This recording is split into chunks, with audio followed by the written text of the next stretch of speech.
Um crime revoltante que aconteceu em Cambé. Uma jovem de 24 anos quase morreu asfixiada depois que o próprio pai, ouçam essa informação, ele ateou fogo na casa onde ela dormia. Câmeras de segurança registraram o homem saindo do imóvel e logo em seguida o incêndio começando. A motivação de tudo isso, segundo a família, seria um divórcio. Veja agora essa história impressionante. Sabe o que esse homem ficou fazendo enquanto a casa estava em chamas? Ele encostou ali, acendeu um cigarrinho, ficou fumando e observando a casa queimando. Ele ateou fogo na casa com os familiares dentro.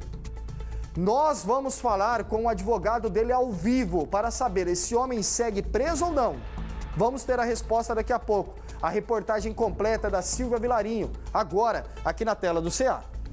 A câmera de segurança mostra o homem deixando a casa e logo depois uma fumaça começa a sair do imóvel. Outra gravação também mostra ele parado em frente da residência, aparentemente tranquilo, fumando um cigarro enquanto tudo pega fogo.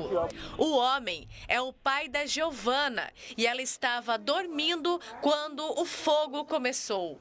A jovem de 24 anos inalou bastante fumaça e descobriu que foi o pai que provocou o incêndio. De repente eu acordo com meu pai abrindo a porta, falando vem. Aí eu acordei assim, meio perdida ainda. A hora que eu saí, eu olhei tudo pegando fogo, tudo. E aí ele saiu andando, simplesmente como um pai, aparentemente ele não estava nem aí pra mim.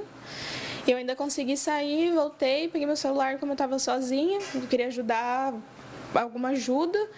Peguei o celular, graças a Deus não aconteceu nada comigo, consegui passar por todo o fogo, eu falo que foi Deus, porque meu pai não fez nada. Ele fez isso de propósito e ele assumiu para mim que ele fez. Valdinéia não estava na casa quando o incêndio começou e quando descobriu que o ex-marido ateou fogo no imóvel com a filha dentro, entrou em choque. A motivação para o crime seria o divórcio. Eles já estavam separados há 5 anos, mas como o homem não estava trabalhando e não tinha onde ficar, a família resolveu deixar ele no imóvel, mas com a chegada da documentação da separação, começaram as ameaças. Ele já estava ameaçando, ele estava mexendo no meu celular, ele mexia nas minhas coisas, mexia na minha bolsa. Daí ele já estava falando mal de mim para os vizinhos, né? Daí até que ele estava com o advogado, daí eu fui atrás do advogado dele, falei, ó, ele está me ameaçando, eu vou registrar queixa contra ele. O advogado falou, não precisa ir que eu vou conversar com ele. Então, assim, ele já falava que quando ele viu mesmo que eu fui, que já ia sair o divórcio, aí que ele falou, não, eu vou botar fogo nessa casa, porque essa casa foi eu que consegui, tudo isso aqui foi eu que consegui e eu não vou sair daqui e deixar vocês na casa, não.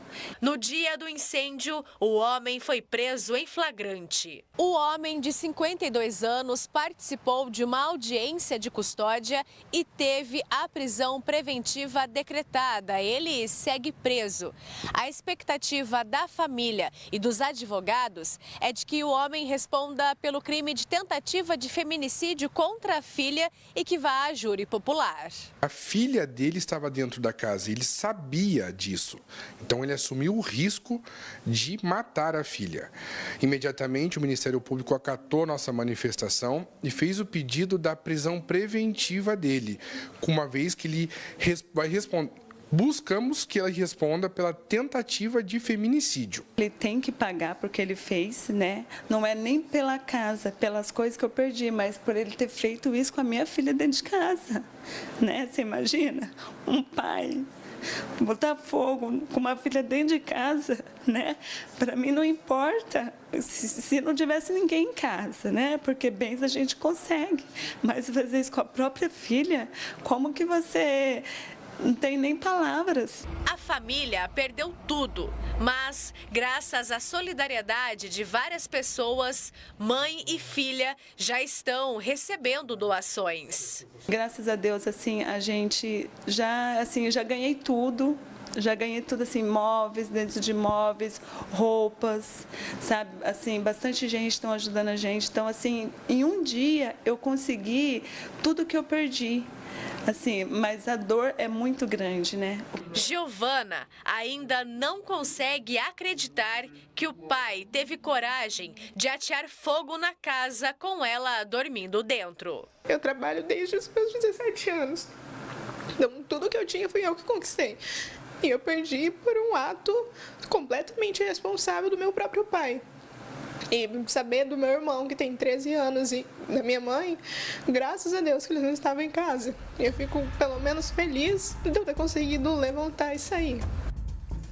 Que situação. A casa destruída, nós ouvimos essa mulher, também a filha deste homem, o advogado José Henrique Volpe, né, que representa essa família, que deve atuar agora como assistente de acusação neste caso. E a Silvia Vilarinho chega agora comigo ao vivo, ela está lá em Cambé também com o advogado que representa esse homem. O homem foi preso, você viu ali que tem uma imagem dele fumando, observando a casa pegando fogo, ele foi detido. Silvia, a primeira pergunta, né? Ele passou por audiência de custódia agora à tarde, como está a situação desse homem? Já foi liberado ou deve seguir preso? Fique à vontade aí para entrevistar o doutor que está ao seu lado. Oi, Wesley. Ao meu lado, né, está o advogado, o Dr. David Garcia, que recebe a nossa equipe para falar desse caso que chama a atenção em Cambé, né, um caso bastante grave. O homem, ele passou por audiência de custódia e ele segue preso, mas a defesa já pediu a revogação da prisão, né, doutor? Como é que vocês trabalham nesse caso? E, principalmente, o que ele alegou? Ele confessou para os senhores que ateou fogo na casa? Quais as informações que o senhor pode repassar para a gente? Boa noite. Boa noite. Eu, quando recebi a informação que havia acontecido um incêndio, logo eu fui para a delegacia para ouvir o Zé Roberto. E o Zé Roberto nega veementemente que ele cometeu esse ato, que ele colocou fogo na casa.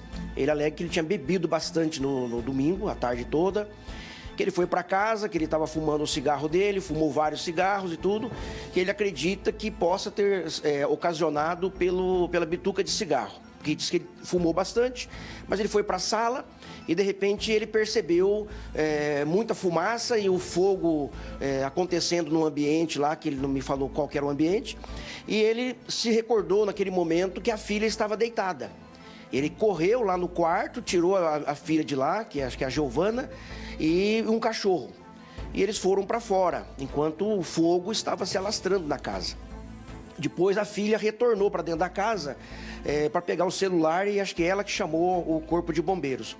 Então ele nega o fato de que ele ateou fogo, que ele estava fazendo um ato criminoso, né? Como ele nega esse fato, a defesa vai fazer uma defesa técnica, mas uma defesa também confiando na verdade do cliente.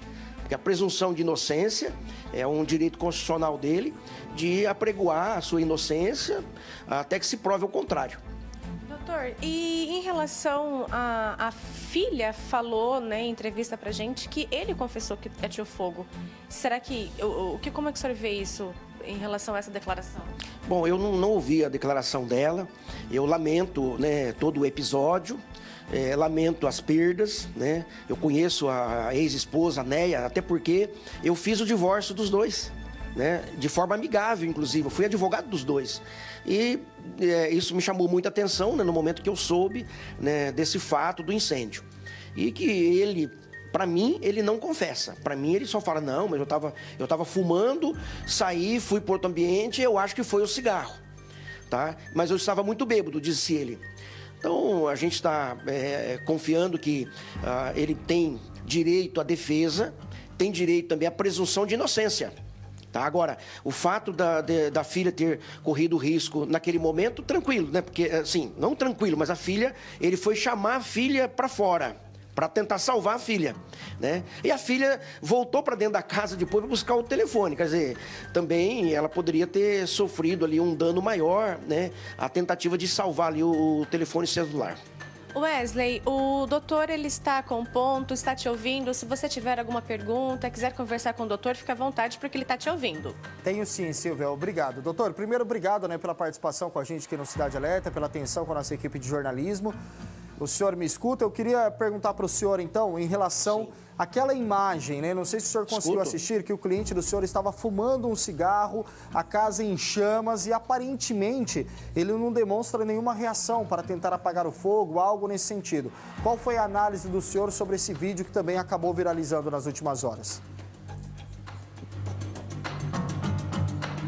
Esse vídeo eu assisti, né, por várias vezes, e aí a conclusão que eu chego é que realmente ele estava altamente alcoolizado, estava sem noção de muita coisa, e ele não esboçou assim, muitas preocupações ali realmente, mas isso não quer dizer que ele que a culpa, né, dolosa, que o ato doloso partiu dele, né, que ele possa ter direito à sua defesa. Houve uma negligência da parte dele de ter bebido bastante, de ter usado cigarro, e diz que estava usando continuamente ali um cigarro atrás do outro, e que ele acredita que foi realmente a bituca de cigarro que causou esse incêndio. Ele não admitiu, em hipótese alguma, que ele foi culpado, que ele contribuiu para isso. Então, eu estou, assim, seguro quanto àquilo que ele me colocou. É claro que existe toda uma investigação técnica, existe também a polícia técnica, existe a investigação policial, né? Ele também vai ser ouvido em outro momento, ainda em juízo. Hoje apenas nós tivemos uma audiência de custódia, que é aquela audiência inicial, que verifica se o preso foi agredido ou não, se ele está em boas condições, pelo menos assim, de tratamento, né? Mas foi só isso que foi tratado hoje na audiência. Mas antes da audiência nós já tínhamos juntado, inclusive, o pedido de revogação da prisão dele, tá? Com base naquilo que ele falou para nós. E um outro fato também, que dentro de tudo isso, a gente busca, né, verificar realmente se houve essa negligência. Eu acho que acusar uma pessoa sem você ter as provas robustas, eu não sei da confissão dele que fez para a filha, como você disse, mas o que existe hoje nos autos é o pedido de revogação de prisão, e também nós estamos aí acreditando que logo vai ter uma outra audiência em que ele possa se defender melhor, com as testemunhas, com mais algum ambiente de defesa. E no nosso pedido de revogação hoje, nós juntamos todos os laudos médicos que ele tem. Ele está sob tratamento médico desde 2019, hoje ele está à base de medicamentos, e provavelmente ele deve passar por alguma cirurgia no Hospital do Câncer, onde ele também faz tratamento. Então a gente juntou todo o material de prova que ele está com a saúde totalmente debilitada, não está trabalhando, né, fazendo assim alguns bicos só, aguardando inclusive o auxílio-doença, né, por conta das necessidades, das dificuldades que ele tem. A saúde dele está bastante debilitada. Nós juntamos assim muitos documentos demonstrando que ele realmente precisa de um tratamento médico, independente ser ele culpado ou não pelos fatos que aconteceram. Então, assim, primeiro preservar a integridade dele, da família. Obviamente, as medidas restritivas, medidas de proteção, elas podem até acontecer, porque eu acho que isso, a justiça acaba colocando isso como um meio, assim, as medidas cautelares, que é para evitar que a pessoa se aproxime das vítimas, né? Principalmente da ex-esposa, da filha, talvez. Mas ele não tem nenhuma animosidade com a filha, e nem com a esposa, a ex-esposa, porque eles estavam vivendo no mesmo ambiente. Então isso não tem, assim, conotação de dizer assim, não, ele estava perseguindo, ameaçando. Ele não tem passagem, nem ele é primário. Então é isso, Wesley. A gente segue acompanhando, né? Porque o homem segue preso e, como o doutor disse, vai pedir a revogação da prisão em relação a esse caso que chama atenção aqui em Cambé. Wesley. Obrigado, Silvia. Também ao doutor que nos atendeu ao vivo aqui na tela do Cidade Alerta. Percebi que são duas versões totalmente opostas, né? O advogado que vai atuar como assistente de acusação e também a mãe e a filha gravaram a entrevista conosco dizendo que ele teria ateado fogo de forma proposital nesta casa, e a versão desse homem, então, que ele estava fumando um cigarro, acabou derrubando esse cigarro e o fogo se alastrou por toda a residência. Quem vai apurar isso é a polícia. É a polícia científica também, por meio de um laudo, ou seja, a gente consegue, por meio da perícia, saber onde começou esse fogo, como ele se iniciou. e claro que nós vamos continuar acompanhando. Esse homem então segue detido e agora a defesa vai tentar a liberdade dele. Nós vamos continuar acompanhando os dois lados. O advogado diz que ele fez o divórcio. A família alegou que o divórcio pode ter sido, inclusive, a motivação para essa situação. Quem vai responder é a polícia. Claro que nós vamos atrás também dessas respostas aqui na tela do CA.